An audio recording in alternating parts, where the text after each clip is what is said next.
Namo tassa bhagavato arahato samma sambuddhassa.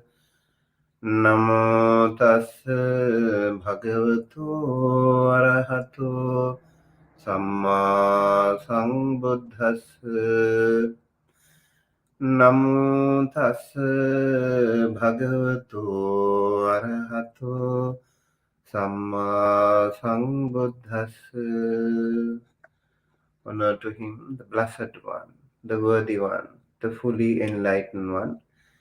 My utmost respect to the perfectly enlightened Samma Sambuddha, the noble doctrine of the Buddha, and the noble Mahasangha, the disciples of the Buddha. Hello, dear Dhamma friends. Welcome to our weekly Sunday Dhamma Talk series. And this special Dhamma Talk series is conducted by renowned Buddhist monks and nuns from around the world, and it is aimed at helping Dhamma USA community to expand their Dhamma knowledge. Join us every Sunday at 6 a.m. Pacific Daytime, and also EST. If you are in the East Coast, it is 9 a.m. Eastern Time, and then if you are in Asia, in India, it is 6:30 p.m. and other times as well. This weekly Dhamma Talk series is conducted by, we invite actually many monks and nuns, sayales also from around the world, so that our community can be more benefited. And today is week number 48, March 19, 2023. And today we have invited a very special friend of mine, a Dhamma friend that we have been working. We know each other for a while, and Bhante Venerable Bhikkhu Buddhadatta, the director of Maha Bodhi Research Center, Bangalore. He has also provided his assistance previously, and also other monks from the Maha Bodhi Bangalore Center has worked with us earlier as well. We look forward to work together even in future. Venerable Bhikkhu Buddhadatta was born in Orissa, India, and at the age of 19, he was ordained as a Theravada Buddhist monk by Most Venerable Dr. Acharya Buddhadatta, Bada Banteji, as dearly addressed by everyone.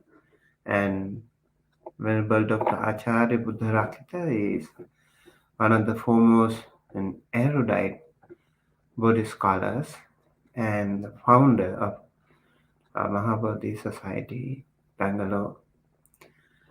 During his monastic training period, he was very fortunate to have served personally and lived closely with Bada Banteji for 5 years, and underwent intensive monastic training, both in study and practice, by the Acharya himself. He learned Dhamma under many great masters like Bhikkhu Bodhi, and meditation under Venerable Ajahn Anand and Ajahn Tung from Thailand.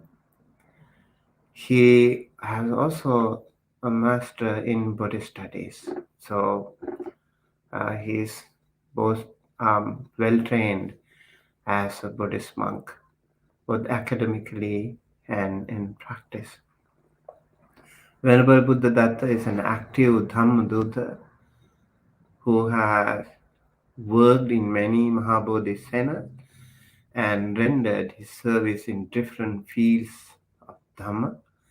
He played a pioneering role in establishing and developing the Maha Bodhi Dhammadutta Vihara into a beautiful meditation center.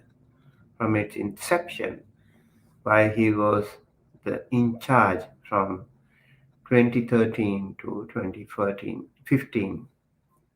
He also served as the principal at Maha Bodhi Monastic Institute for another 3 years. He has assisted Venerable Bhante Ananda, the General Secretary, in managing monastery and activities of Maha Bodhi organizations. By the way, Venerable Bhante Ananda will also offer a Dhamma talk later on. He also offered a Dhamma talk before, and he's right now in USA. I'm planning to meet him later on.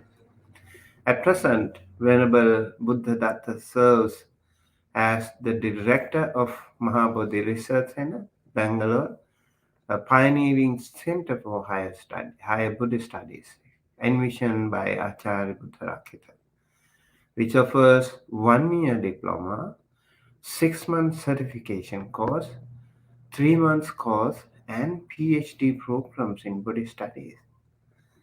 Further, undergraduate, postgraduate courses will also be taken up so as to develop a full-fledged Buddhist university. He has written books, articles, attended national and international seminars, conferences, given Dhamma discourses, conducted meditation courses, and regularly for monks and lay people.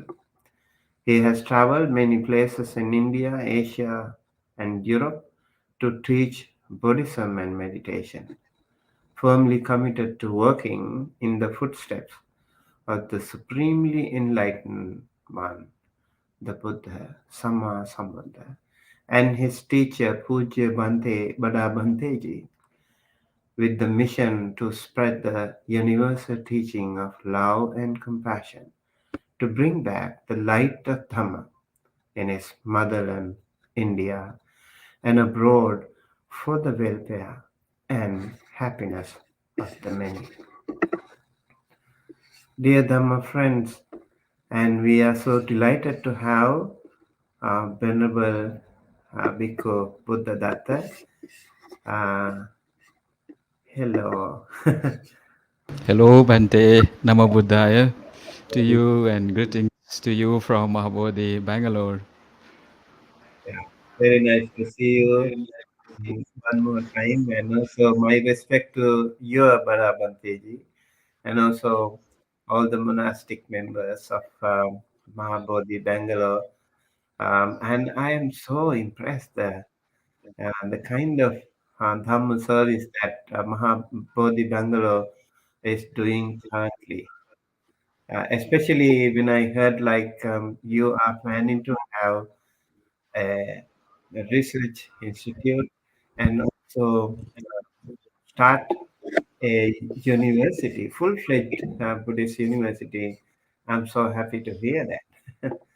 Would you like to say Yes, something about that? When are you going to start the university thing? Bhante, we currently we are offering these courses in affiliation with Bangalore University and Karnataka Sanskrit University, Hmm. and we are building up our resources with respect to our teachers and our students. Hmm. As you know, in Buddhist studies, kind of it's slowly growing up the interest in India, Hmm. and yes, and we have already initiated the diploma and certificate course, and all the bachelor and master courses are ready. Hmm. So I feel till we have the strength to start up our own university, we'll have to run for a few years as under the already established university like the Bangalore University or some Hmm. other. Once we are ready, then we can launch it, and we'll also need the government support and their affiliations as well. In India, we have a body called University Grant Commission, Yes. and so they're the ones who gave the um, permission to start up the university. But they, Right. so it's a process, it's in process, and I hope with you, Bhante, and with blessings from Sangha members and Bada Bhante, we need supports from everybody, both from monastic and lay community, to reach the our goal. And I'm sure, Bhante, this will be one of its kind in India, Hmm. where we are offering pure Theravada teachings. So happy to hear Yes, that. Bhante. Uh, Yes. yes, I think there will be definitely more students coming from abroad as well. It's going to be an international Buddhist university or just for the local. Yes, Okay, it will be an international Buddhist university. okay. Bhante. The Yeah, medium of instruction is will English. be English, Uh, English and other languages, Bhante. okay, nice, nice. That makes sense. And we want you to be a our dean and head of this. Bhante. In future, we Well, want you to be heading this. we definitely. I would like to actually assist in whatsoever way I can. I was also working in university in Sri Lanka. West. Yeah. Before coming here, I was working Bhikshu University of Sri Lanka. We had Yes, 400 Buddhist monks. So I was working there until I left. I resigned in 2017. so So I nice, was Bhante. working then. Yeah, yeah. I would definitely love to come back to India to whenever it's possible. And And we also need your assistance, Bhante, to formulate this syllabus sure, yeah, and we'll, we yeah, will we will set up a program for that. We will program. together. Yeah, I would Yes, like to Bhante. share my That would be experience so with wonderful. you all. Yeah, once Mm. I visit Asia next time. And I also noticed that you have not visited USA yet. Not yet, Bhante. So it's I an was thinking, opportunity. actually planning. Yeah, yeah. If you are planning to come, yeah, we will make sure that we will also visit our temple here in. I can arrange some series of Dhamma talks here in California and also in New Jersey. Yeah, we will definitely organize more events in your visit. Yeah, thank you very much, Bhante. Thank you so much for the invitation. Right. Nowadays in India, the visa processing time is so long, Bhante. Oh, I think right. for the United States, yeah. Hmm, hmm. Yeah, yeah, But I will keep you updated if there is a plan, Bhante. Yeah. definitely. Yeah, yeah. All right. So thank you so much for joining us and helping Dhamma USA community. And I really, really appreciate your effort while being a very busy monk, working so many for the benefit of the many. And especially on a Sunday, I know it's going to be, it was a busy day to you. We just started the day, but I think it's our duty, it's our commitment to work for the betterment of the many. So, with no further ado, I would like to invite you to offer you a Dhamma talk on uh, benefits of listening, of following Sila and listening to Dhamma. So, Yes, Venerable Bhikkhu Buddhadatta, uh, yes, the Bhante. stage is yours. Sadhu, sadhu, sadhu, sadhu, Bhante. Bhante, we have about 30 minutes for the talk, Uh, 30 to 40 minutes. yeah, feel free. It's okay. Feel free. Okay, Bhante. Okay. Mm. Thank you very much, Bhante, for that wonderful introductions and the motivational words from you. It really means a lot for me, and it's my honor to be part of Dhamma USA. And I take this opportunity for sharing this Dhamma. So let me start the Dhamma talk by paying my salutations to the Triple Gem. Namo tassa bhagavato arahato samma sambuddhassa. Namo tassa bhagavato arahato samma sambuddhassa. Namo tassa bhagavato arahato samma sambuddhassa. Homage to the Blessed One, to the Perfect One, to the Supremely Enlightened One. My grateful salutations to my teacher, all my teachers, for teaching this wonderful Dhamma, and Bhadabanti, Most Venerable Acharya Buddhadatta, the founder president of Maha Bodhi Society, Bangalore. Salutations to our abbot and Most Venerable Bhante Sumita, the founder of Dhamma USA. And dear venerable members of the Sangha and Upasakas and Upasikas, a very hearty greetings to all of you. I am really deeply honored and grateful enough to Venerable Bhante Sumita for giving me this opportunity to share the Dhamma knowledge and offer some Dhamma reflections to you.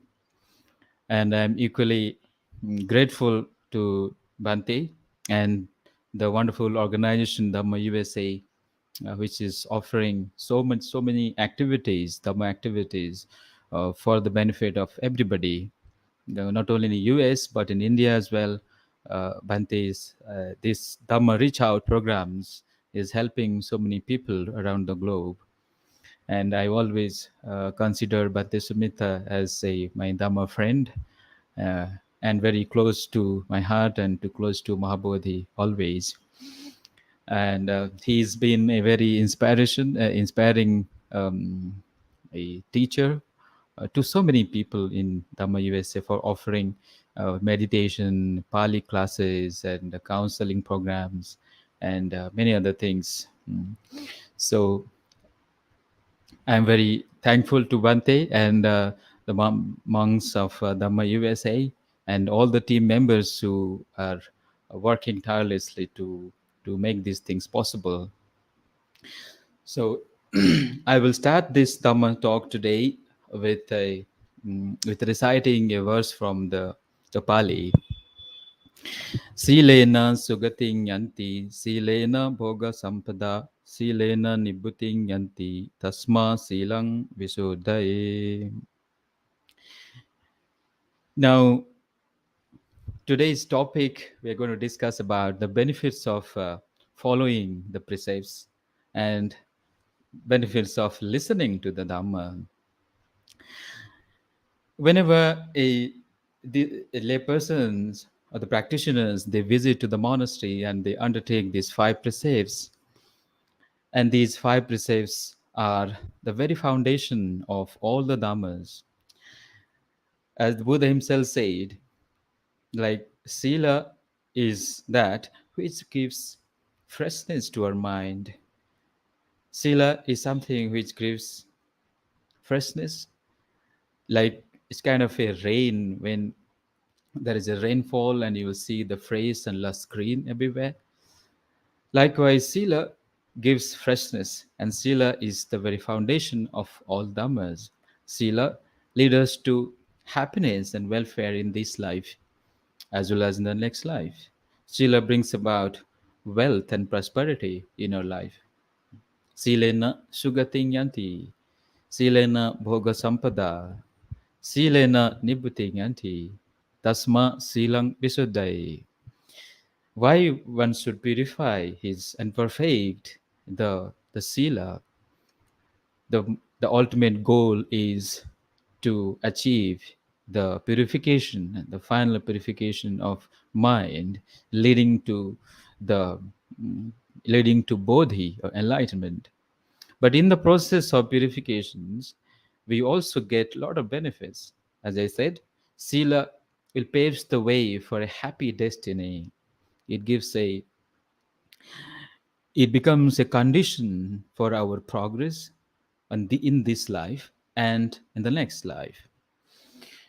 So when I said, mm, if you take the examples of a Buddha's life and all his noble disciples, even for the matter of the lay disciples of those days of Lady Bisakha and Anathapindika and Lady Samabati, all those great characters who have really lived and established themselves in Sila.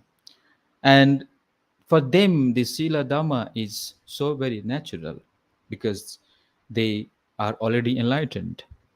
And once the mind is enlightened, there is no question of breaking any silas. Now, to understand the benefit of Sila and to follow this Sila, we definitely need the important factors of Saddha. When we have faith, faith rooted with wisdom, faith in the Tathagata, faith in the enlightenment of Lord Buddha, faith in the holy order of monks who are walking in this path, walking on the proper path, walking on the just path, walking on the right path. So when we have this faith, unshakable faith, then the Sila practice becomes very natural. And we see that Sila Dhamma in our daily life. Now, um, Sila is compared with a kind of a building. You see, when we are building a mansion, and if the foundation is not strong, if the foundation is weak, and when there is rain and this water, they just leak inside the roof, and really that building is not going to last for a long time.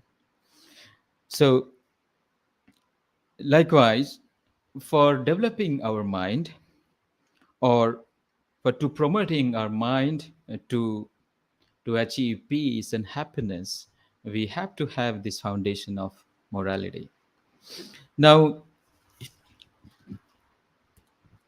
like people, if you compare with people say that a practice of sila is only meant for certain kind of individuals, or the person who are living in the monasteries, they have to follow the silas, or those who are old, they need sila.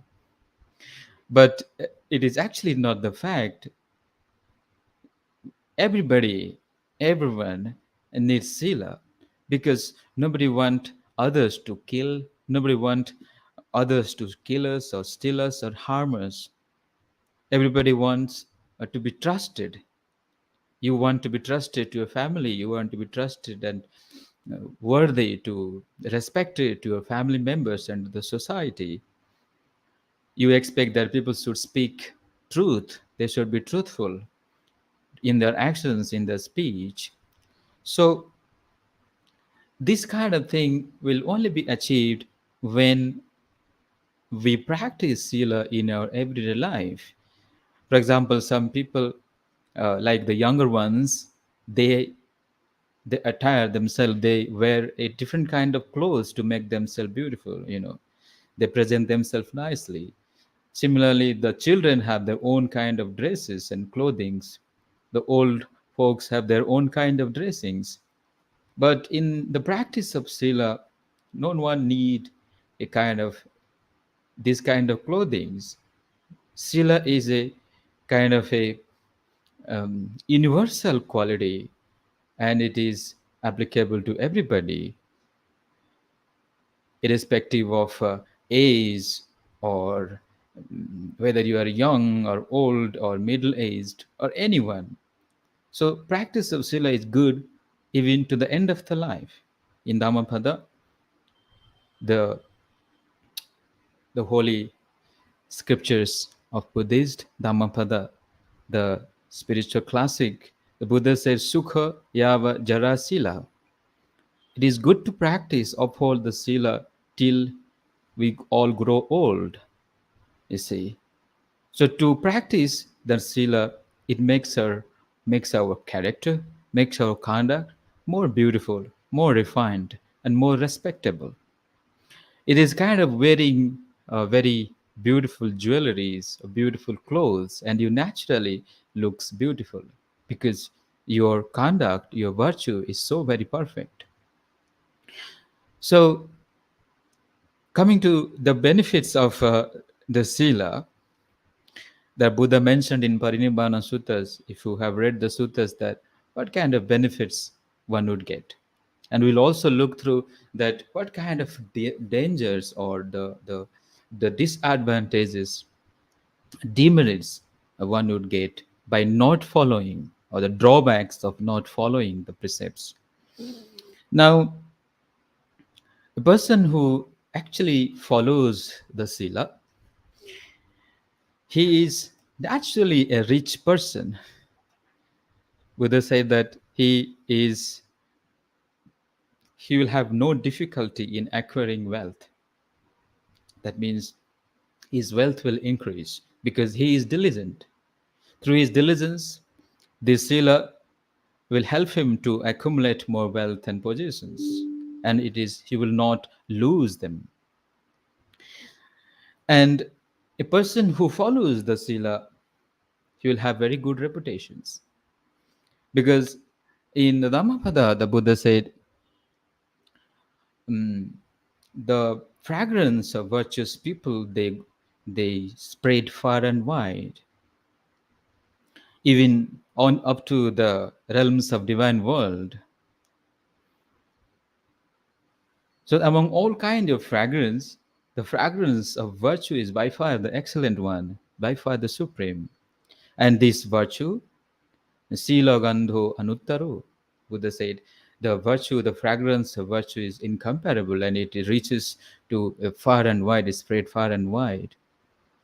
So, because Sila have their own beauty, you see, maybe for the instance of Lord Buddha himself, and all his noble disciples, they have perfected their precepts, their Sila to the completion, and that is how they they are remembered, and those bands of arhans, the enlightened and exalted disciples, are our role model.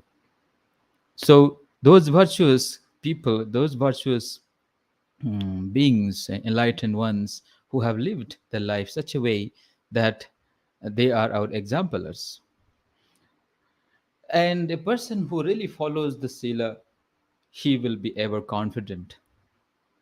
He will not have any inferior complex, or some people have this problem with them, as they are so afraid and so timid. If they go to any performance or any presentation, they will feel so fear and afraid. Why? Because of worries, or because of not having any confidence on themselves. So a morally upright person, a virtuous person, will always be confident and fearless in his dealings. You see, in his conduct, he is upright. So this is another beautiful benefits of practicing silas. And these benefits really we can see and verify here and now. Now, the next is a for following the precepts, a follower of Sila, one who really uphold the precepts, he will not be bewildered, he will not be confused. You see, at the time of death, like we heard about the many great stories, many great incidents in the life of the Buddha.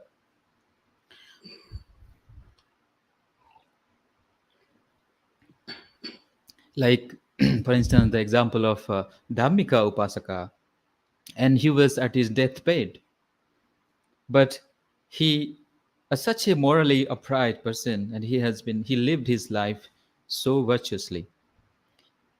And at the deathbed, he was not very confused. He was listening to the chantings of Sangha members, chantings of the Bantes. He was listening to the monks.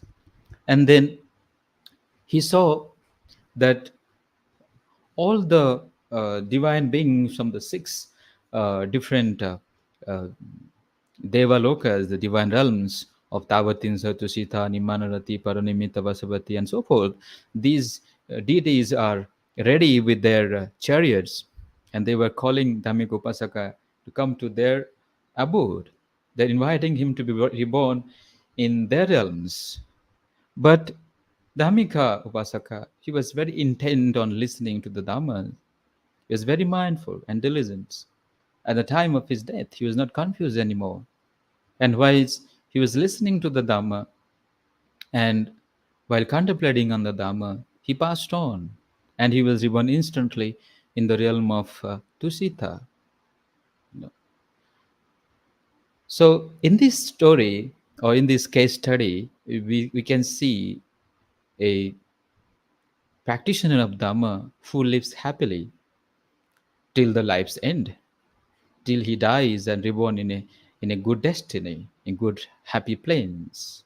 So Buddha also said in Dhammapada, Dhammachari sukhang seti asming loke param hicha. The follower of Dhamma, he lives happily here in this world and the next world.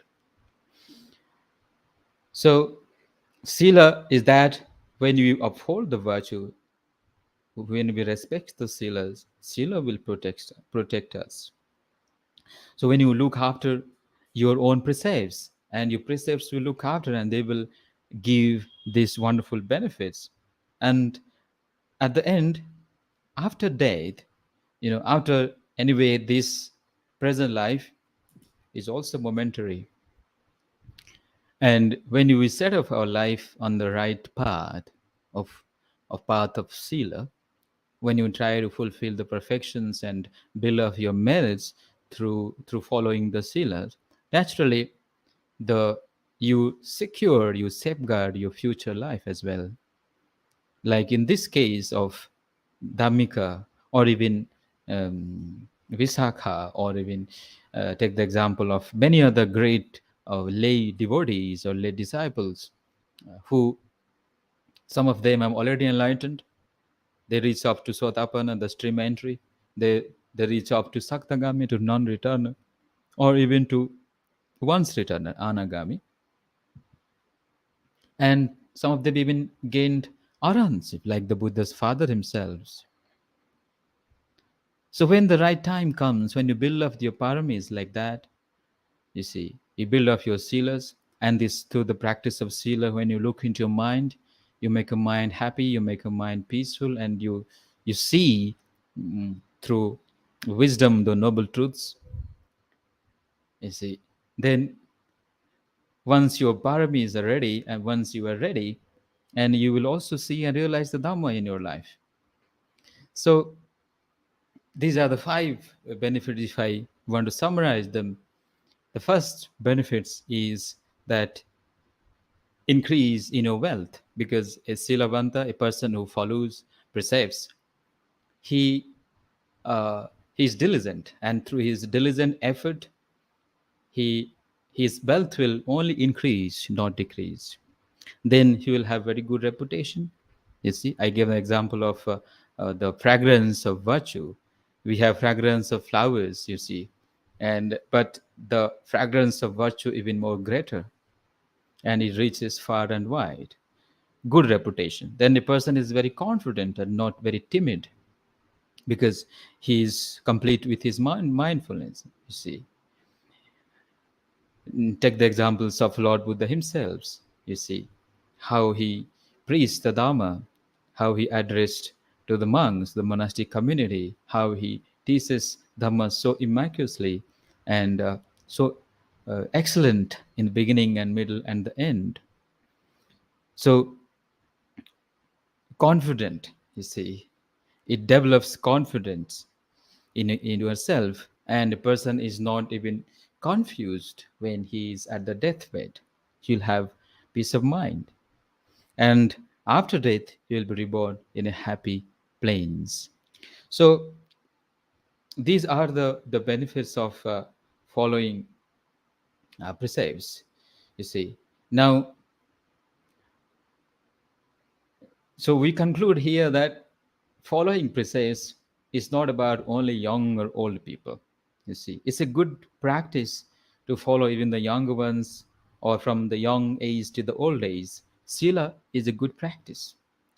Practice of Sila in the family, practice of Sila to individual level, at the society level, practice of Sila with your families, with your loved ones, with everybody around you, with any living beings. You see, you respect the life of others, you respect the property, you values others, loved ones, you don't misbehave with others, you use kind and respectable and truthful words, and you don't even confuse your mind through drunkenness, through alcohol.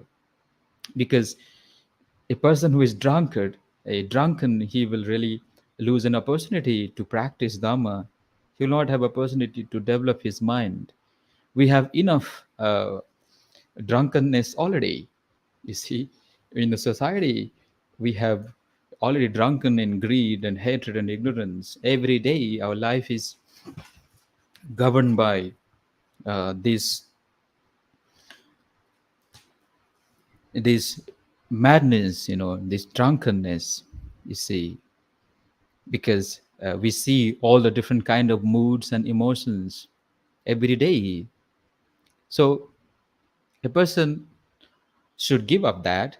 Rather, he should meditate and calm his mind, concentrate his mind through meditation. Meditation develops one's mind. It brings about a mind at peace, at ease. Whereas drunkenness lead to insanity. It leads to, you see, a person go crazy, and nobody will really believe him. So this is the benefits of following the silas, but we also have to know that why I have to uphold the precepts, why I have to respect my sila dhammas.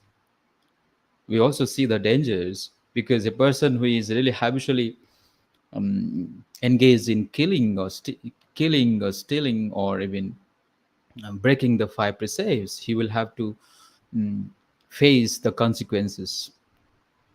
Let's say killing, the first precepts, the drawback is that one will have very shorter life, the lifespan will be shortened.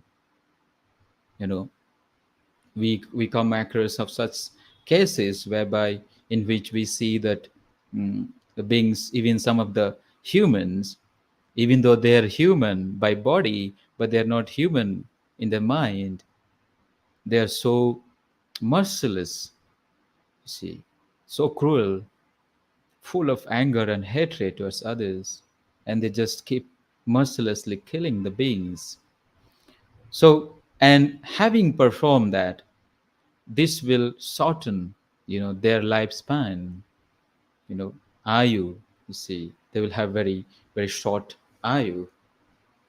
And then we have a next precepts of, let's say, somebody steal us, then the consequence is that that person is actually deprived of wealth. As I said, one will accumulate the wealth, but in the contrary, if it doesn't follow, then this his wealth will be diminished very soon, and he will be bewildered, he will be confused. One person who doesn't respect others, who is misbehaves with, not have loyalty with the loved ones, with the wives, and with the partners, then he will invite enmity, and there are a lot of grudges against him. And a person who speaks falsely, nobody would rely, you see, nobody would trust him. He's not a reliable person anymore. Anyone, no one can believe. And so this way we see that the the benefits of sila is really wonderful. And when you give a comparison of the anisansa, the blessings of following sila, or the benefits of sila, then you will you will do you'll put forth all your efforts to uphold your virtues. Many times we know these are the precepts, but that precepts only remains um, in the monasteries, you see, or in the temple. We come to the temple and take the precepts, and when you go home and you forget about the precepts, you see, we go back to our normal and tendency, the habitual tendencies. So actual practice of sila is at home. We should uphold, having understood the benefits, what these benefits I would get, and how it helps us to in developing our mind, in growing in goodness, in growing in understanding and wisdom. Because the foundation, as I say, the Buddha also laid the foundation of his threefold training, sila, samadhi, and panya. The sila comes at first because sila has that intensity. It has a very important implication. So, as I said, sila can be compared with a tree, the root of a tree. You see, if the root is weak, how much water, how much things you put it, there's nothing will happen, right? When the roots you are rooted, a root is strong, and there is enough rainfalls, and you will see greenery. You will find freshness. You see, so that is all about sila. Now, some people like listening to the dhammas. We'll come to this point of dhamma savanas because Bhante Sumita uh, is conducting and organizing these dhamma talks, and also Maha Bodhi Research Center, Maha Bodhi Bangalore Center.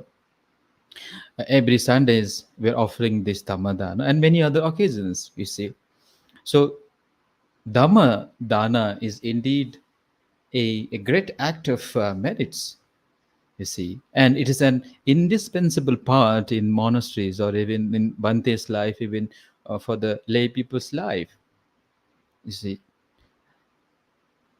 But if it is such an important activity, and we should also contemplate that why should I listen to the dhammas? Nowadays, listening to the dhamma even becomes more convenient with just a button, like we are interacting here, and we don't need to be gathered physically, or we don't have to walk all the ways like Buddha's time. All the monks, they have to go by miles and miles by walk, you see, some of them with swollen feet and with a you know, their robes get dirty, and they have to really sometimes get wet with the rains, but with so much of efforts and tiring things, they walk hundreds of kilometers. But now we have this technology which make it possible to even listen dhamma from home, effortlessly. But are we really getting the benefits by listening to the dhammas? And are we really giving some time for dhamma desana? Are we taking this seriously and silently, while meditating, closing our eyes and with lot of faith, we listen to this dhamma? Or we just listen a kind of as if we are listening some music or some sort of things? Many of the great disciples, great sages and saints, you see, they becomes enlightened. They attend enlightened. Some of them attend to the first stage, second stage, third stage, and fourth stage by even listening just a very short discourse, maybe a short a particular dhamma khanda, a four-line stanzas, and they all gained enlightened. So, if that much power and potency is there in listening to the Dhamma, we actually have to be uh, take initiative, put forth efforts, develop our sadha, develop our understanding, and give some time for listening to the Dhammas. Now, the Buddha had expounded for a whole 45 years, you see, because of the Dhamma Desanas, what the Buddha have taught us during his 45 years, and we could able to listen to the Dhammas, we're able to read and contemplate on the Dhammas. So Dhamma Desana and Dhamma Savana, listening to the Dhamma, he has its own benefits. I would give you a very, in a, I'll give you very specific blessings of 5 different kind of benefits which is enjoyed by the listeners. You see, and you can find in the Nikayas as well. So now, as I said, that be to it is rare indeed to listen to the dhammas. It is rare indeed to be born at a time when the Buddha's dispensation is still exist. We are here in Buddha Sasana, and we have this wonderful Dhamma with us. You see, and we are alive in these situations, in the dispensation. We have still the Sasana is still thriving, still flourishing. So, what a wise person it needs is that we should actually give importance to listening. You see, the first benefits is that um, asutang sunati.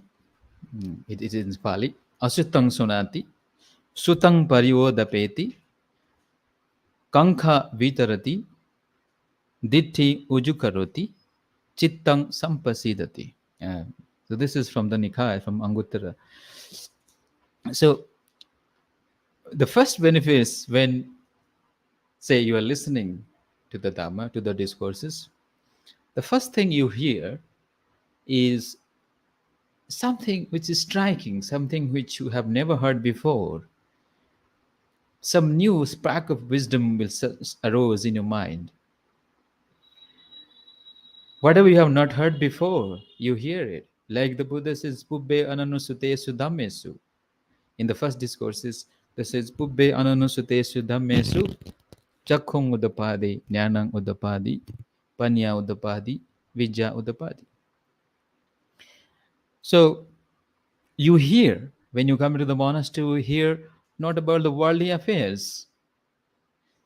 You are listening to the Dhammas and you are listening to the words of wisdom, the path to wisdom. You are listening to the ultimate path to eradicate the sufferings. Whenever you come to the visit to the monasteries, whenever you listen to the Dhamma Desana, you feel, you hear something is very new, some aspects of Dhamma, you get a taste of Dhamma. The second part is that Sutang Pariyodapeti. Now, you deepen your understanding, and whatever you heard, and these knowing the Dhamma word that you whatever you heard, and you make it more purer, and you make it more clearer.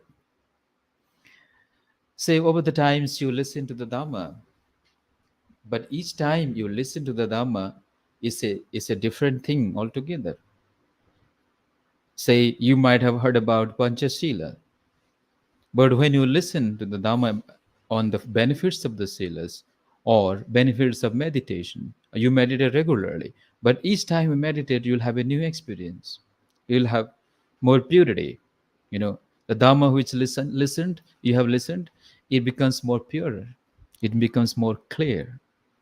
So it brings about clarity. The third is listening to the Dhamma is the best way of removing our doubts. You see, kankha vitarati. You see, now you might have doubt about mm, whether what about your practice, whether they are right or wrong, you know, or whether the practice of sila, samadhi, and panya lead us to the goal of cessation of suffering, or you will have many doubts, doubts of karma and rebirth, or about the Buddha Dhamma Sangha itself. You see, so how do you remove those doubts? So through listening to the Dhamma, it will eradicate or remove your vichikicha, your doubt, from your mind. And some people have even doubts that whether uh, this path will lead us to attainment of any aryahood, or should I can I become an sotapanna, can I become an enlightened person in this sasana? Yes, it is very much possible even now, at this time, till the Buddha sasana is prevalent. It is possible to even reach to the magga phala, to the path and fruitions. So your doubt will be cleared away. Hmm? So this is very highly beneficial, that to listening to Dhamma, it really helps you to remove your doubt. And we have one more uh, wonderful benefit, is that straightening one's views, you see. Now, no doubt we all have kind of a right view or wrong views. We have our own perspective, own views, own perceptions about the things, you see. And we may think something which is not very permanent, but we consider that these things are permanent. Something which are unsubstantial, has no essence, but we regard them as something very important and essentials. And something, we know the causes of sufferings, but we are not able to let them go. And because we have certain views, views which increase, which add on to more sufferings, and the views which, the right views which already, which helps us to remove and eradicate the sufferings. So when our views are wrong, then whatever we speak, whatever we would do or things, it also becomes wrong, will be directed the wrong path. So when this kind of people who have this wrong views, by listening to the discourses, they can really upright and straighten their views, you see. So Dhamma listening, Dhamma discourse, listening to the Dhamma is highly beneficial to straighten and remove our doubts. Not doubt, actually, it is straightening our views. Sorry, straightening our views. To take an instance of in during Lord Buddha's time, we may know already Anathapindika. See, the great Maha Upasaka, the great benefactors of the Sangha. But this Upasaka, even then, he was a very pious and a great devotee of Lord Buddha. But his son, only one son, Kala, his name was Kala, and this Kala was just opposite.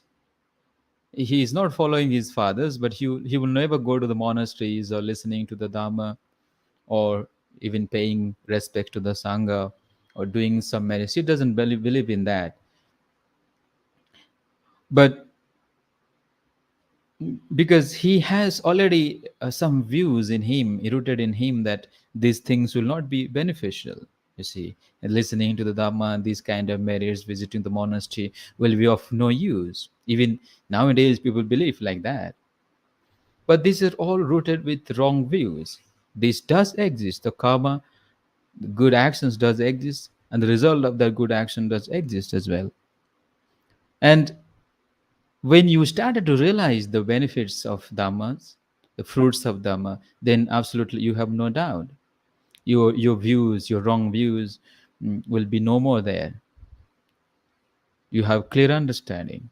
So this, the son of another Pendika, finally eh, his father made him to go to the monasteries, by giving him a coins, gold coins, by offering gold coins to him, that if he goes to the monasteries and listen to the Dhamma, then his father would give him 1,000 gold coins. You see, so like that he encouraged his son to go to the monasteries, and after visiting a few times, and Kala find interest in the Dhamma, he listened to the Dhamma, and he realized the meaning and the value of listenings. And Later on, afterwards, he doesn't need any money from his father to visit the monasteries. He naturally goes there, listen, and meditate by himself. You see, so that is an instance of listening to the Dhamma. Now, to the last mm, benefits is chittang sampasidati. Our minds gladdens. Listening to the Dhamma brings about gladness, joy in our mind. You see, because mm, for instance, as a family persons, we have our family, we have our you know mm, wealth and possessions, husbands, so many responsibilities and duties. For that, you see, um, and our mind is constantly interacting with the moods and emotions and sensual worlds all the time. We are every day we were swinging with the emotions. Sometimes we have greed in the mind, sometimes we have hatred in the mind, sometimes we have delusions um, and so forth. Sometimes we have doubt and many things already. So because of that, we can see the things clearly. We don't find gladness. But when you are listening to the dhammas about kushalas, akusalas, about wholesome practices, then you follow along, then you practice it in your life, you give importance, and you cultivate these dhammas in your daily life, and then you start to realize the benefits, and you'll see the good clarity. You see, uh, your mind becomes more clearer and clearer. So this is like some people even they find Dhamma Piti, you see. And Dhamma Piti, Sukhang Seti, Vipassanena Chetasa. The Buddha said like a clear and crystal lake, which is so clear and you can really see the things in that water. Even so, by listening to the Dhamma, your mind becomes so clear and so gladdened and joyful. And this mind is a happy mind. You'll have peaceful mind there, because you are happy not because of having your possessions and your material things. You're happy because you understand the Dhamma and you uphold these Dhammas in your life. So, to the conclusions here, we we have seen now the another five wonderful benefits, you see, of listening Dhamma. You see, and this I also want you to remember it when you are listening to the Dhamma. Whatever you don't hear it and you heard it, you every time you listen to the Dhamma, you hear something nobler, something higher. I would like to bring about an instance of my own teacher, um, my teacher, most venerable Acharya Buddhadatta, when he first came to India and came to Bangalore in 1956. And the first thing he started is Dhammadana. He learns this every Sunday discourses. Every Sunday morning or evening, Dhammadana series. And until now, these discourses are continuing without break. Even a single discourse is missed. Unbroken continuation of these Dhamma discourses is going on from 1956 until now. And that Dhammadana has helped so many people. It has benefited immensely to the people around. Many people, they heard it maybe for the first time, one discourses, and their life has transformed, and they remember till now. So what I'm trying to say is listening to the Dhamma is amazing indeed. So we should have a habit of listening a Dhamma discourses with a happy mind, a joyful mind. We should set aside everything, all other things anyway. You can do it at your free time, but give importance to Dhammas, you see. So What you don't hear, you hear it. And what you already heard, it gets purified.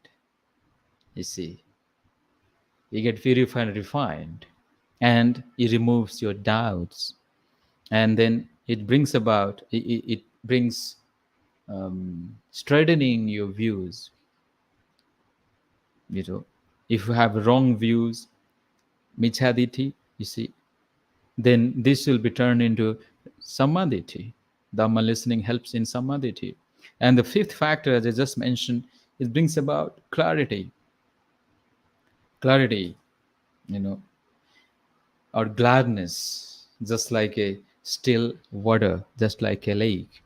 So I think we have fairly discussed about different aspects. I have touched upon the subject. The first thing is the sila. I gave an example of sila. What is sila? How do we follow the sila? And what is the benefits of practicing the basic human virtues? Then only we can consider ourselves as human. There are humans, they are just like in the bodies, but they are not really humans because they don't have that human quality. The Sila Dhammas makes is a human quality. It makes a person a real human beings. And further, by developing your Sila, you can be a divine beings. You can be a Deva Manusa, a divine beings. You see, and further, this Sila, by developing Sila, your mind will be ready to practice meditation. And when you meditate, it gives rise to understanding of noble truths, understanding of things as they truly are. And I also discussed about different the benefits of listening Dhamma. Why should we listen Dhamma? For why? For what reason and what benefits? Because when you know the benefits, you will not miss it. You'll give some time. Okay, so I hope uh, this much of reflection is enough. I have sufficiently discussed about these the Dhamma topics. So I will conclude. I leave it at this. I'll conclude this Dhamma session here. May the blessings of Buddha, Dhamma, and Sangha. May the blessings of all the enlightened saints and sages. May the blessings of our teachers, our great masters, including Bhante Sumita, surround your life with wisdom and well-being. May you all grow in Dhamma, progress in the Dhamma. May you have good health, happiness, prosperity, and strength. And finally, you see and realize Dhamma in your life. Sadhu, sadhu, sadhu. Okay. Thank you Thank so much. Thank you so much for this wonderful Dhamma sharing on the topic. Uh, you. Thank you, benefit of Bhante. following Sila. Yeah, I think Sila and Dhamma, listening to Dhamma, pretty much an inseparable part of our Dhamma path. If someone wants to really learn the Dhamma, they need to listen to Dhamma talks, and also they need to have that moral conduct. Um, Yes, Bhante. yeah, because Sila is the very foundation, right? Um, without Sila, no Samadhi. Without Samadhi, no Panya. So morality, concentration, and wisdom, they go together, and Sila should be definitely the the leading path. So thank you so much, Venerable Buddhadatta, for sharing this wonderful Dhamma sharing. It was profound, and I'm sure our Dhamma friends have been benefited by this. Now, I would like to invite all of you to pose some questions related to the topic, and that will be very helpful to everyone in the group. And let's see. Okay, we have one question by Learn Addict. Bhante, we can see many political terrorist groups, Mhm. leaders are instructing to kill thousands of humans worldwide. It seems they enjoy life lavishly. Do they? Why does Dhamma not perish them? Uh, in Vietnam, Afghanistan, Iran, there are many examples. The question looks Mhm. very intense, but I still think it is good to address because we want to, you know, avoid misconceptions about the Dhamma. Why does Dhamma not perish them?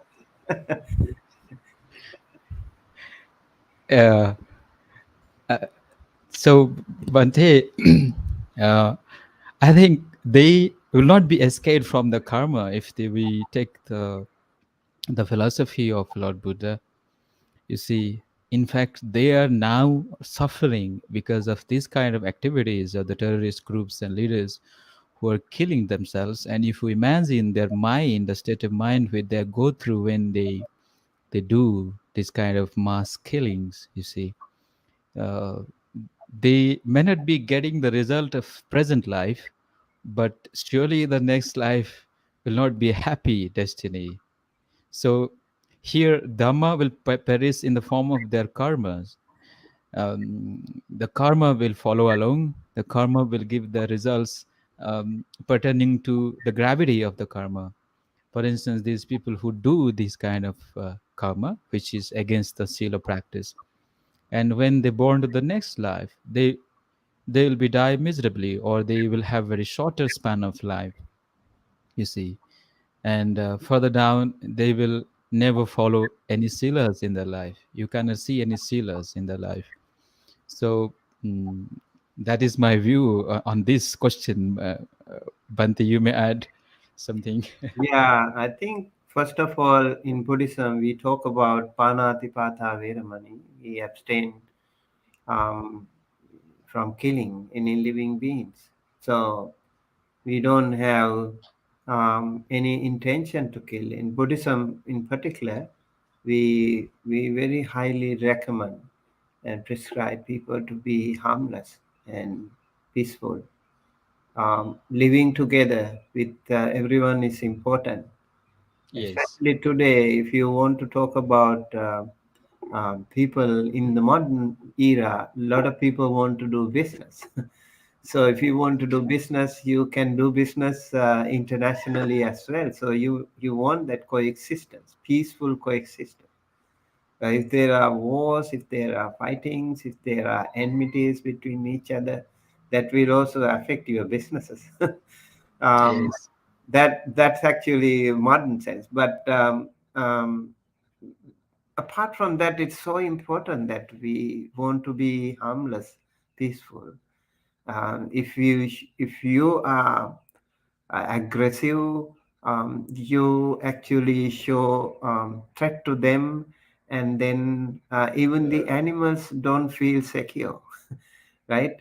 And yeah, so if you practice loving kindness, compassion, that way you actually respect others' life, and definitely the others will respect you in return. Whether it is political or otherwise, if someone is hurting others, we actually are not doing the right thing, I suppose. We are not doing, we are not balancing the world order, because world is like a clock.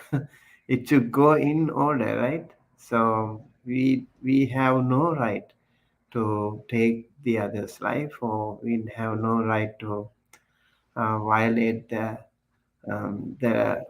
right that everyone has to live in this world. Yeah, human rights. So in every sense of the word, we say it is very important. I see some questions here about Yeah. veganism, and yeah, also we would say it's important that should I show this question? Yes, Bante. Yes, There Bhante. is no such a thing as a vegan diet because veganism is purely a moral stance against the undue use and abuse of animals in any way, such as parading them in a circus or zoological park, stealing milk, their eggs, and of course, needlessly slaughtering them and feeding on their bloody carcasses. I think it Carcasses. is a Yeah, little bit, um, carcasses. yeah. It is all about. This means it's a question, Bante. How? Uh,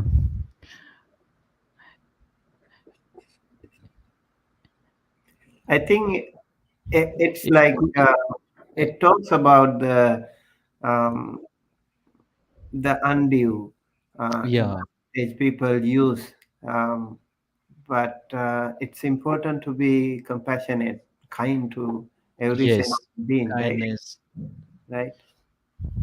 Yeah, this is happening because of no loving kindness, a lack of loving kindness and compassion towards the beings. Mm. So, if we actually compassionate, then we will never go into these extremes. We will not go into, you know, making use of these animals, these innocent animals, like stealing their milks or eggs or slaughtering them and feeding.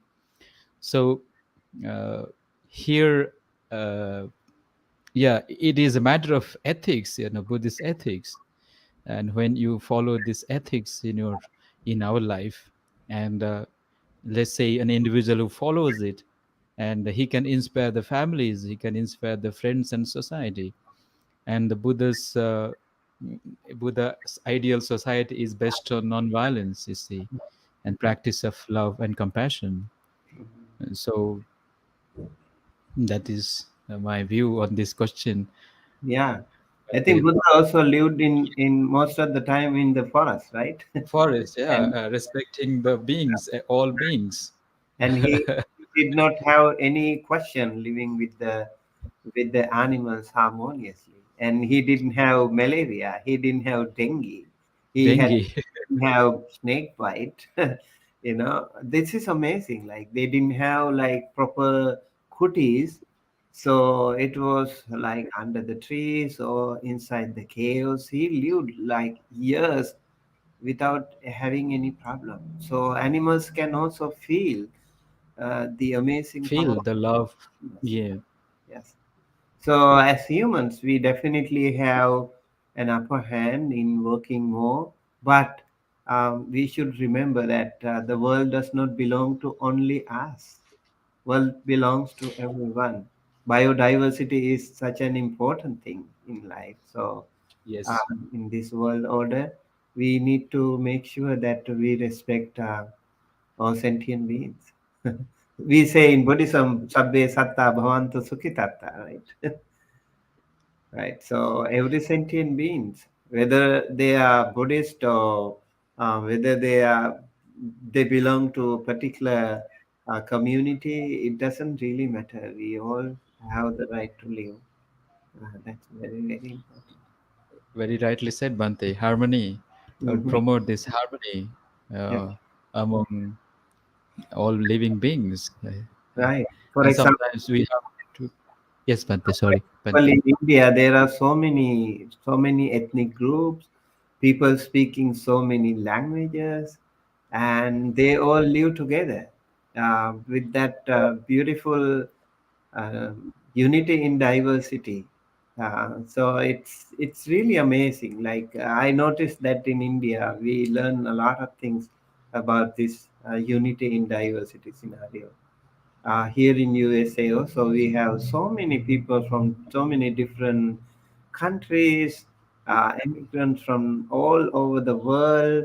They speak so many different languages. So I think it is really, really, really amazing how we respect each other. We appreciate each other's food, each other's culture, their different things, and then it's so important to respect.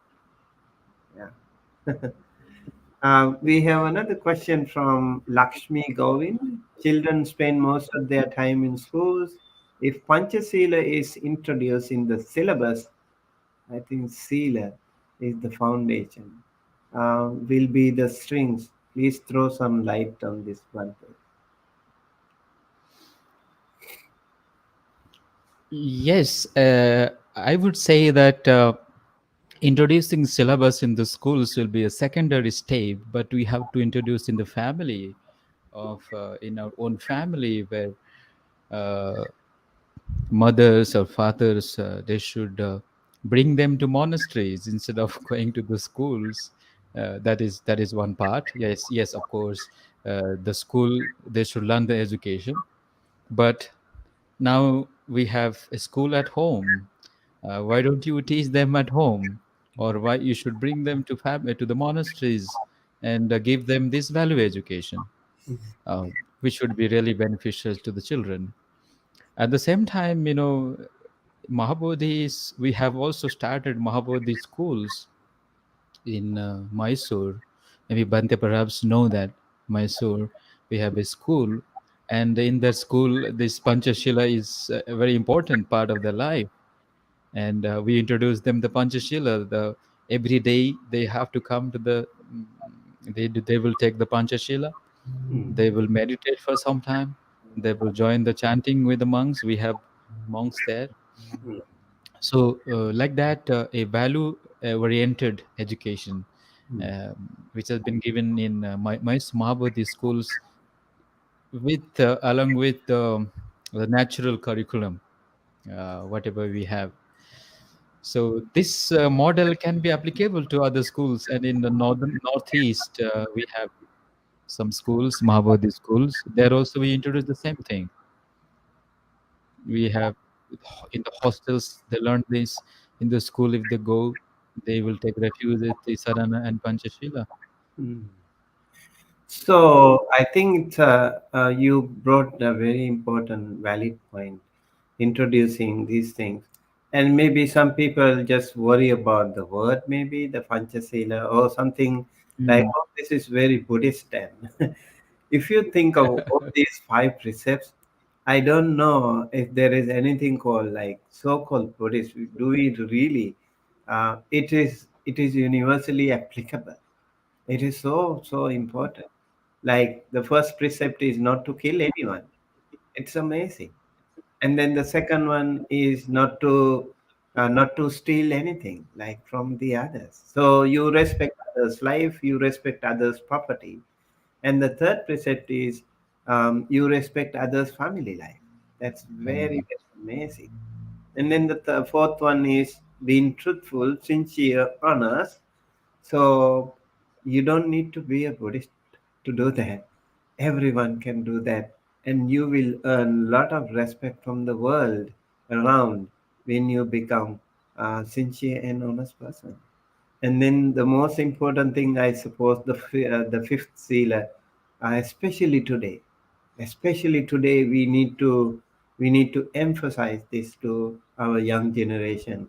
Beware of drinks and drugs that cause intoxication or heedlessness, because that will snatch away your wonderful golden opportunity for a bright and prospective future. So it is said when you take drinks and drugs, you will be denied of having achieved this wisdom. So I think you need to be careful about that. Learn these five precepts, and as Bhante Buddhadatta said, practice this every single day. Observe these precepts every single day. Remind yourself the power of five precepts to guard you as you walk along your moral path. Yeah, I think it is really, really important. In every school, I think Yes. every place they should introduce this thing. So you talk about Mysore school, and how about the other places where you apply these five precepts in other schools or institutes? But we applied this this in the northeast of India, in Arunachal Pradesh, in Tripura, Hmm. in Ladakh, in Leh Ladakh, wherever our Maha Bodhi centers is there. Hmm. So you introduce a new kind of education Very, very. based on Panchashila values. Yeah, So, because we cannot introduce in the government schools. This is not there anymore. I mean, in the government or even so-called the English medium schools, hmm. so it is difficult to introduce these sort of things. Hmm. Hmm. But Mahabodhi, we are trying through our own ways to the schools Hmm. this Buddhist education, value-based education, Hmm. Hmm. and many students, but they when they passed out of the school and they become really really good citizen and good student, and we can see the result that Hmm. how they become more responsible, how they become a good student, a good son, a daughter to their parents. Hmm. They really come off very well in their life. Yeah, that is why it is called Sila is the foundation, right? Yeah, yeah, that is the foundation. They may not realize at that young age, but when they grow up, they see the benefits. Hmm. Don't you think today we are overly trying to feed the students, children's brain, and we don't really give more emphasis to the humanity side or emotional side? Very true, Bante. You rightly said. We are really neglecting these very important aspects of humanity side, because ultimately all these educations which will empower them with skills and professions, all those things. But if that individual is lagging with the discipline, with minimum humanistic virtues, and in the future he may not be able to handle his life properly. Like some people now, they break down because of too much of stress or their work pressures or in the family side. Hmm. uh, if we look into the region, Bante, maybe I would say if somehow there is no principles or the foundation of Sila is lacking in them. If they really follow, then they can face this situation, and they should have a balance in their family, and they can take care of the family life very well. Now we see that people are even afraid of family life, or they say the family life is so burdensome, maybe so stressful, and many people they visit here to the monastery only when they face suffering. Hmm. When they come to the problem, then they come here. Hmm. But if we really offer them this Panchashila and encourage them to practice this alongside with their study, then there should be a new kind of education altogether. Right, But right. they, Yeah, I think that is very true. Like if you practice sila, it will only be beneficial to yourself and to everyone else. So we need to actually associate wonderful kalyana mitra friends in our life, and also listen to Dhamma talk. We also want to show some signs how it is important, how important it is yeah, to listen to the Dhamma, and that way we know the Dhamma, we know the important um, ethical, moral conduct in our life. Otherwise, we don't know what we do, and we keep feeding our brain lots and lots of friends. knowledge. We are bombarded with lot of knowledge, and so we don't Yeah, have bombarded that. Yes, man. right. So it's very important to Yeah, have, I would say, like we need to have that balance between head, heart, and the hand. So we need to learn. Of course, we need to have that knowledge. It's important, but then also we need to keep the balance, the humanity side, the emotional side. How important it is to be connected with your parents, with your family members, right? And I see like a lot of kids today. They are all the time they are outside home, and they go to tuition classes, schools, and they really don't have time to work with their parents. No time to spend uh, some quality time with the parents. And that's also a really serious thing, because we are always going after more and more knowledge, and how important it is to learn from your parents, right? I Yes, remember, Bante. like, we learned those things most of the time when we were kids. We learned many of the things from our parents.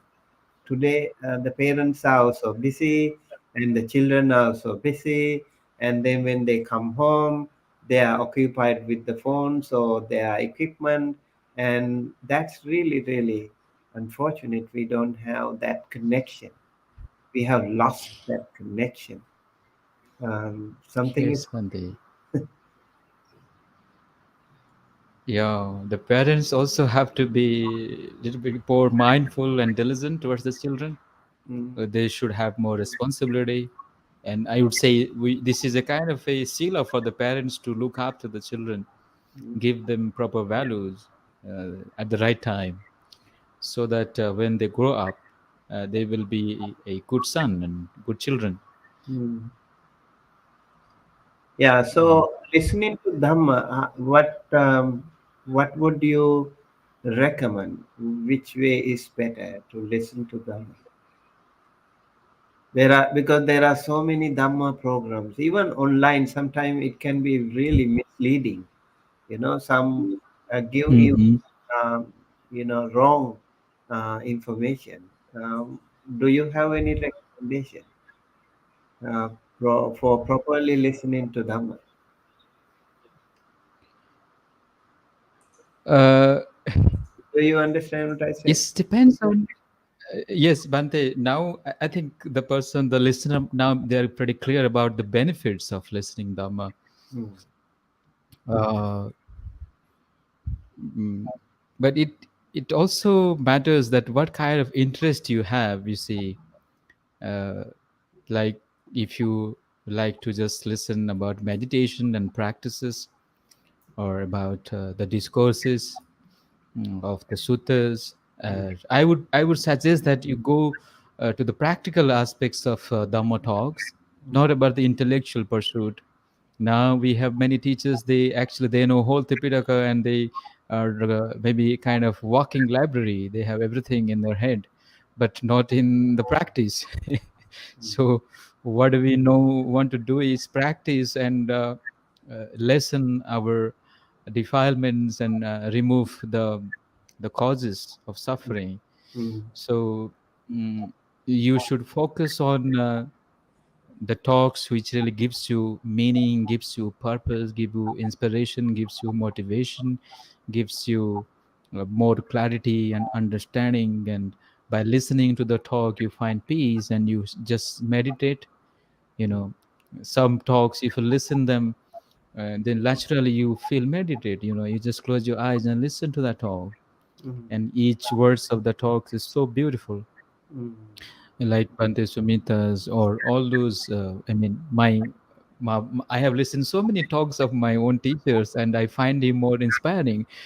Hundreds of talks, although I lived with him personally, and we listened to him every day.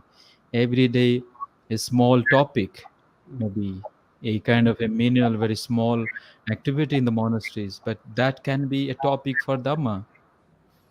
It's mm. for him, for a really a great masters like him. So like that, you find your interest, and where you find all these things is meaningful for you. But the more beautiful thing is you can come to the monastery and visit and listen. That would be another kind of experience.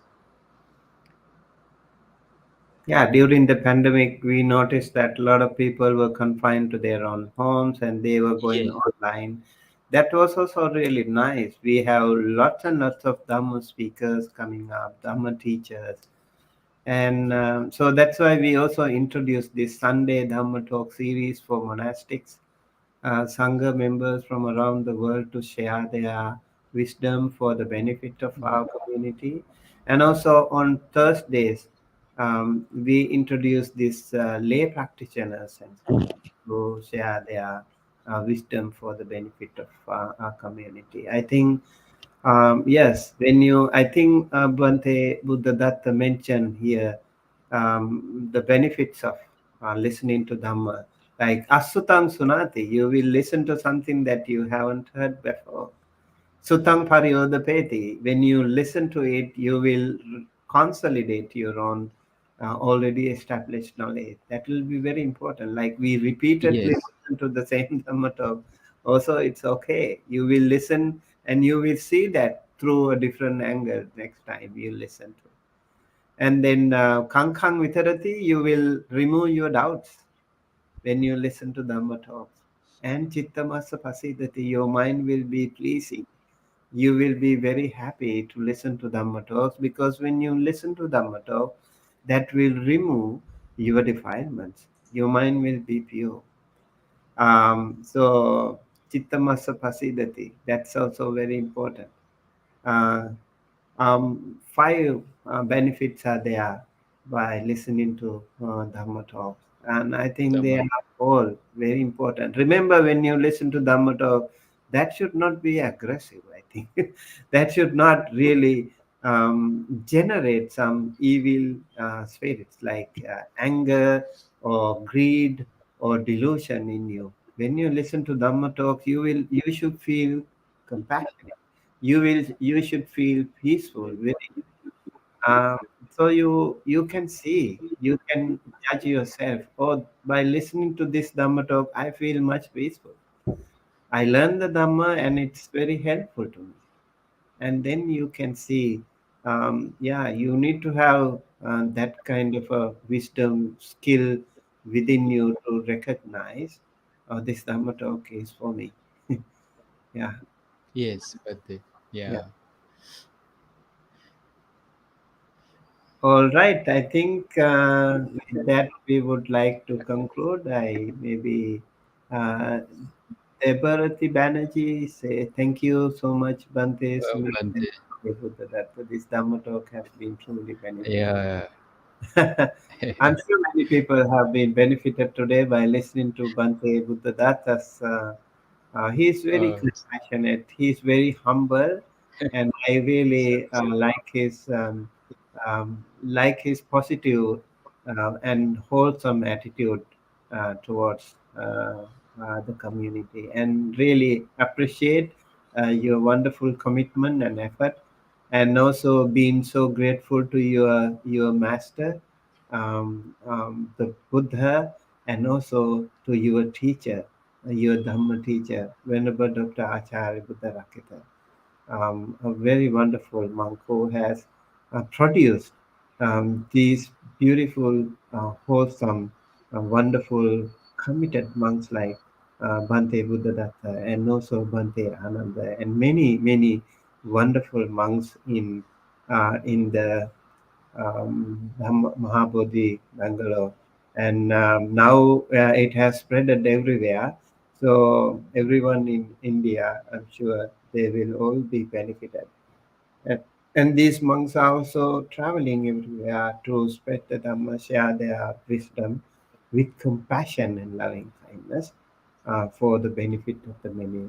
And I truly appreciate all your effort. Sincerely, wish all of you long life and good health.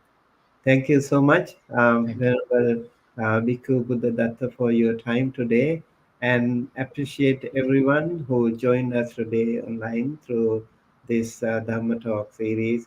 May the power of the Buddha Dhamma be with you all.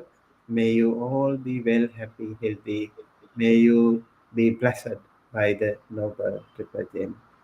With that, we conclude today. I would like to invite Venerable Bhikkhu Buddhadatta to recite some Pali chanting to invoke blessings for everyone. Okay. Okay, Bhante. Thank you, Bhante.